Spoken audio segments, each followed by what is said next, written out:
Assalamu alaikum. Peace be unto you and good evening.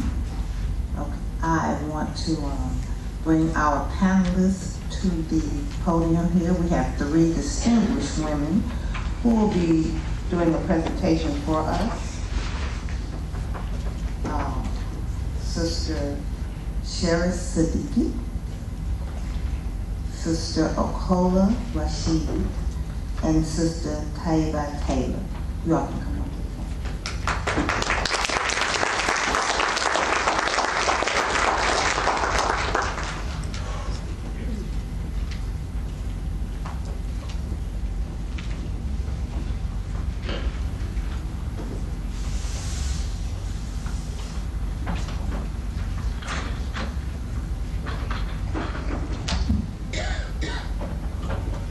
I'm going to introduce each speaker first, give you a little bio on them, and then let them do their presentation. Is that okay with you all? Okay. Our first speaker today is Suresh Siddiqui. Suresh practice is a lawyer, first of all. Isn't that wonderful? She's one of our younger people that have come back to the community, gone through all of the challenges in public school. I think you went to Germantown? Went to Germantown High School. She is now a lawyer. She received her undergraduate degree at the University of Memphis and her law degree at Georgetown University.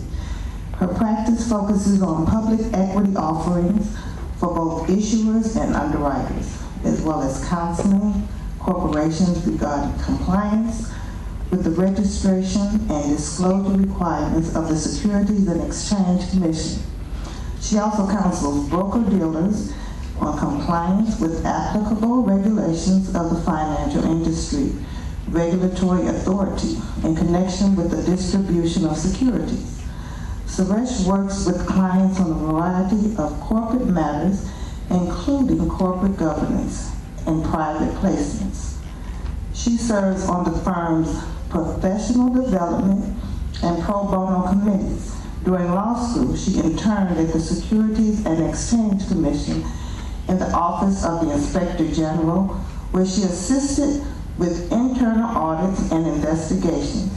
While at Georgetown, Suresh also received a certificate in refugee and humanitarian emergencies and a pro bono pledge certificate from Georgetown University's Law Center, recognizing her commitment to pro bono work. She works at Bass, Berry, Sims as an attorney. So right now, I'll give you Sister Suresh Siddiqui.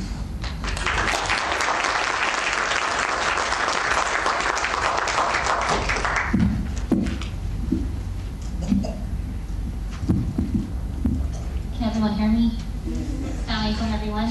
Thank you, Sister Constance, for the introduction. I hope the details of my practice did not bore you. And I want to thank the organizers of this evening's topic. The topic of women and their journey, their accomplishments, their formation of their identity, all within the paradigm of serving our Creator, is one that requires discussion and contemplation, and is also one that each of us can be inspired by. That said, I spent a while trying to figure out why I was being asked to be part of this otherwise distinguished panel, mashallah.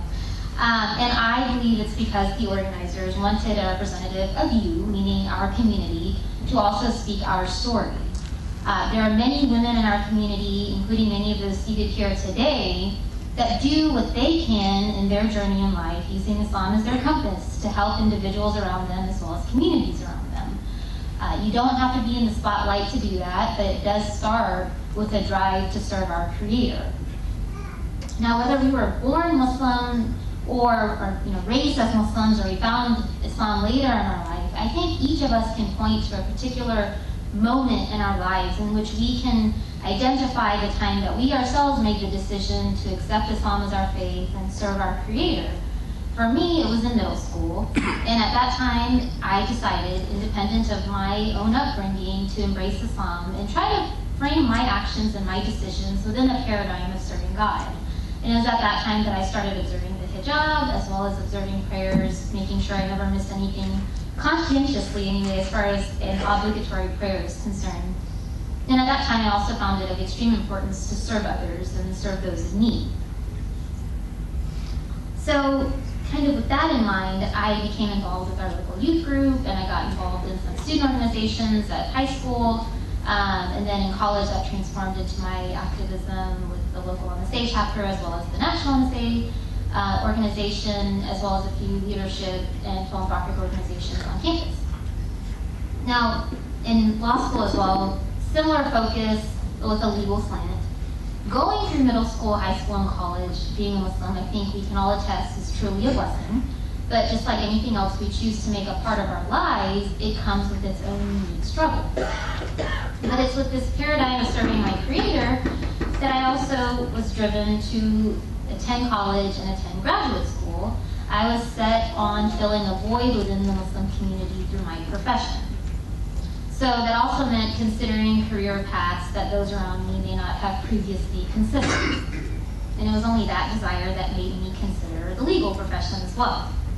So those thoughts kind of started early on in middle school and high school when I was seeing the Muslim community kind of struggle with even trying to identify and assert its own legal rights. And I couldn't help but notice the lack of Muslims just within our legal community. This is the same community that we choose to live in and regulate our lives, and that we are not there, and that was just a little concerning to me. So some discouraged me from going into this field, fearing discrimination against an identifiable Muslim woman, but I was going in to change that, so it wasn't much of a concern to me. Of course, establishing oneself without following one's shadow presents its own obstacles, but we can always overcome that with Allah's help, and I think that that's something everyone can attest to in general. And it's always heartwarming to see women pursue paths that they're passionate about, choosing to serve their Creator by serving others. I feel that we're still lacking very much in representation within the legal field, as well as many other fields outside of law. And I think that Muslim women especially can help fulfill that role. People don't need to be told that we're Muslim. They can just figure it out when they meet us. And they learn to accept our being Muslim as we express our faith while practicing our respective fields. And through our behavior and our actions, they then learn to embrace the fact that we're Muslim. It all depends on us. And functioning in this paradigm of serving our Creator as well keeps things in perspective for us. So I must serve others, and I must serve my community, no matter how busy my personal life may become. So I do what I can within the local community, as well as the Muslim community specifically, to serve those needs.